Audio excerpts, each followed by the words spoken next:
Hello दोस्तों, तो स्वागत है आपका मेरे चैनल में। हम कई बार जो देखते हैं उसे ही सच मान लेते हैं और उसे गलत समझ लेते हैं और बाद में हमें अपनी गलती पर बहुत ज़्यादा पछतावा होता है।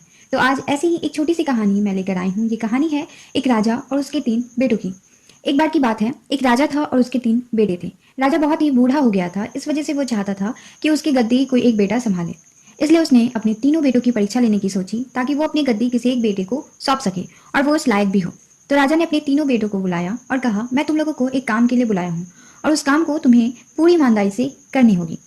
तो राजा के बेटे ने कहा, ठीक है, बताइए क्या काम है। तब राजा ने अपने बेटों से पूछा कि अगर तुम लोगों को किसी अपराधी को सजा देने को कहा जाए तो तुम लोग क्या करोगे।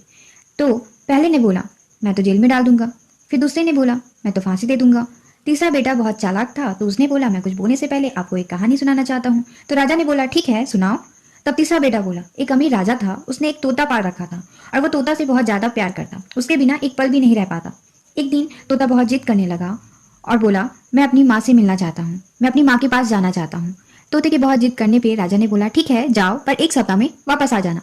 तोता बहुत खुश हुआ और बोला, राजा आप बहुत अच्छे हो, मैं जल्दी वापस आ जाऊंगा। फिर तोता अपनी माँ के पास पहुंच गया और माँ से कहने लगा, राजा जी बहुत अच्छे हैं, मैं उनका ये एहसान कभी नहीं भूलूंगा। जब तोते का वापस जाने का समय हुआ तो उसने सोचा, क्यों ना राजा के लिए मैं कुछ तोहफा लेकर जाऊं। उस जंगल में एक ऐसा आम का पेड़ था जिसे खाकर कोई भी इंसान जवान और अमर हो जाता। तो तोते ने सोचा, क्यों ना मैं यही तोहफा राजा के लिए लेकर जाता हूँ। तोता जब वो फल राजा के पास लेकर जा रहा था तब रास्ते में काफी रात हो गई थी, तो इस वजह से वो फल नीचे रखकर सो गया।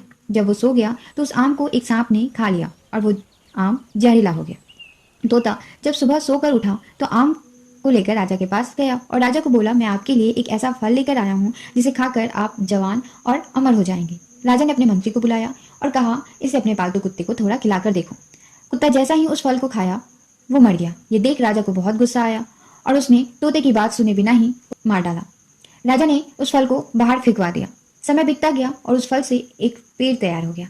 जब राजा को इस बारे में पता चला तो राजा ने सबसे बोला कि ये पेड़ जहरीला है और कोई भी इसका फल नहीं खाएगा। राजा की ये बात सुनकर कोई भी उस पेड़ के पास भी नहीं जाता था। एक दिन एक बूढ़ा आदमी जो उस पेड़ के बारे में कुछ भी नहीं जानता था, वो उस पेड़ के फल को खा लिया और देखते ही देखते वो जवान हो गया और ये बात उसने राजा को बताया। और इस बार राजा ने फिर वही किया, उसने अपने मंत्री को फल खाने को कहा। मंत्री जवान और अमर हो गया। अब राजा अपने तोते को याद करके रोने लगा और उसको बहुत ही पछतावा होने लगा। अपने बेटे की ये कहानी सुनकर राजा ने कहा, फिर तुम क्या करोगे। फिर तीसरे बेटे ने बोला, पहले मैं उसकी गलती देखूंगा और उसके बाद सजा के बारे में सोचूंगा। इस बात को सुनकर राजा ने अपने तीसरे बेटे को ही गद्दी दे दी। इस कहानी से हमें यही सीख मिलती है कि हम कोई भी फैसला सोच समझ कर लें। मेरी वीडियो अच्छी लगी तो प्लीज मेरी वीडियो को लाइक कर दीजिएगा और इसी तरह की वीडियो देखने के लिए मेरे चैनल को सब्सक्राइब कर दीजिएगा और मुझे कमेंट करके जरूर बताइएगा कि आपको मेरी वीडियो कैसी लगी।